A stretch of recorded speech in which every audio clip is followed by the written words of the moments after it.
Hello friends, ഇന്നത്തെ നമ്മുടെ special മുട്ട ഫ്രൈ ആക്കി വെച്ചിട്ടുണ്ട്. അതുകൊണ്ടൊരു കറിയാണ് കേട്ടോ. പുട്ടിന് സൂപ്പറാണ്.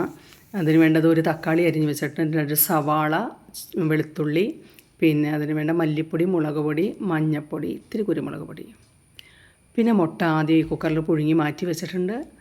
ആ കുക്കറിലേക്ക് ഇത്തിരി എണ്ണ ഒഴിച്ചിട്ട് മഞ്ഞൾപ്പൊടി, മുളക് പൊടി, ഇത്തിരി കുരുമുളക് പൊടി, ഉപ്പിട്ടിട്ട് നന്നായി ഒന്ന് ഫ്രൈ ആക്കി എടുക്കണം കേട്ടോ.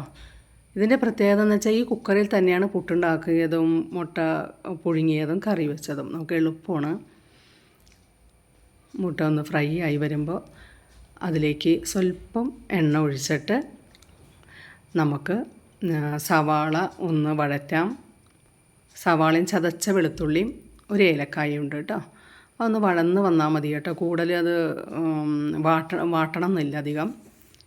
എന്നിട്ട് നമുക്ക് എടുത്തു വച്ചിരിക്കുന്ന മല്ലിപ്പൊടി, മുളക് പൊടി, മഞ്ഞൾപ്പൊടിയും കുരുമുളക് പൊടി ഉണ്ടല്ലോ, അത് നമുക്കിട്ടിട്ട് ഒന്ന് ചൂടാക്കിയെടുക്കാം കേട്ടോ. ഇതിൻ്റെ അകത്ത് തന്നെ നന്നായി അത് ചൂടായി വരട്ടെ.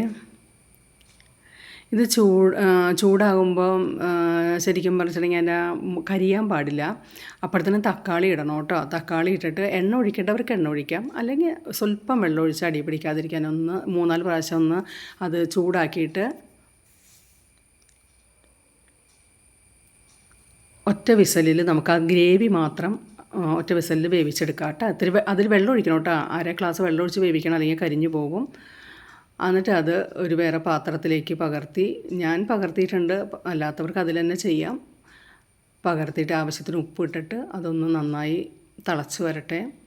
ഒരു 1/2 ഗ്ലാസ് വെള്ളം ഒഴിക്കേണ്ടവർക്ക് വെള്ളത്തിൽ ചെയ്യാം, അല്ലാത്തവർക്ക് തേങ്ങാപ്പാൽ വേണമെങ്കിൽ തേങ്ങാപ്പാൽ ഒരു 1/2 ഗ്ലാസ് ഒഴിക്കാം. ഞാൻ ഇതിൽ പാലാണ് ഒഴിച്ചിരിക്കുന്നത്, 1/2 ഗ്ലാസ്. അത് തിളച്ച് വരുമ്പോഴത്തേനും നമുക്ക് മുട്ട പിറക്കിയിടാം. ഫ്രൈ ആക്കി വെച്ചിരിക്കുന്ന മുട്ട പിറക്കിയിടാം കേട്ടോ. ഉപ്പൊക്കെ നോക്കി വേണമെങ്കിൽ മല്ലിയില ഉണ്ടെങ്കിൽ ഇടാം, ഇവിടെ ഉണ്ടായിരുന്നില്ല കേട്ടോ. നല്ല ടേസ്റ്റുള്ള കറിയാണ്. ആ കുക്കറിൽ ഒരു കാരണവശാലും 1/2 ഗ്ലാസ് വെള്ളം ഒഴിക്കാതെ നമ്മൾ വേവിക്കാൻ പാടില്ല കേട്ടോ. 1/2 ഗ്ലാസ് വെള്ളത്തിൽ വേണം ആ അരപ്പ് ലാസ്റ്റ് വേവിച്ചെടുക്കണമെങ്കിലേ.